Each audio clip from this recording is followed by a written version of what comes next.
Understanding the importance of practicing gratitude is one thing, making it a part of your everyday is another.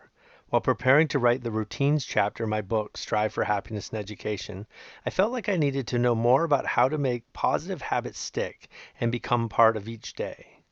One of the key ideas that kept surfacing in all of my readings was the importance of cues or triggers with regards to the formation of habits. It is these cues or triggers that initiate us into action and start the process of what is known as the habit loop. In the book Blue Zones of Happiness by Dan Buettner, he analyzes the happiest and healthiest places around the world. Repeatedly throughout this book, he points out cues or triggers that have been built into these areas that results in people living happier and healthier lives. He calls these nudges, small changes to our environment that lead to big changes in our lives.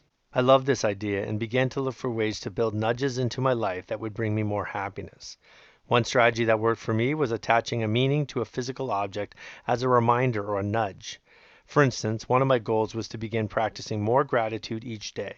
Specifically, I wanted to replace my expectations with appreciation. So I began carrying a smooth stone in my pocket every day that was given to me by a friend and fellow educator. It was very smooth and had the word harmony engraved on it. I placed it in a location that I would see every day while I was getting ready. As I picked it up and put it in my pocket, I was reminded of my mantra, replace expectations with appreciation. Throughout the day, when I put my hand in my pocket, it would remind me to be more grateful.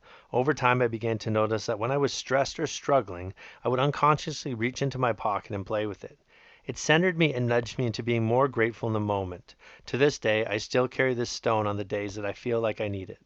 Of course, it does not have to be a stone. It can be whatever you choose to attach value to. For instance, after losing a dear friend to cancer, I have worn a bracelet I received at her celebration of life as a reminder of how precious each day is.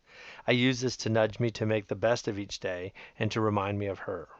Since writing this chapter, educators have told me about different ways that they have been attaching meaning to physical objects that help nudge them to be more grateful. Some carry a gift they received from a special student with them, while others set their home screens on their device to help nudge them to feel more gratitude at work. Really, anything will work if you attach meaning to it.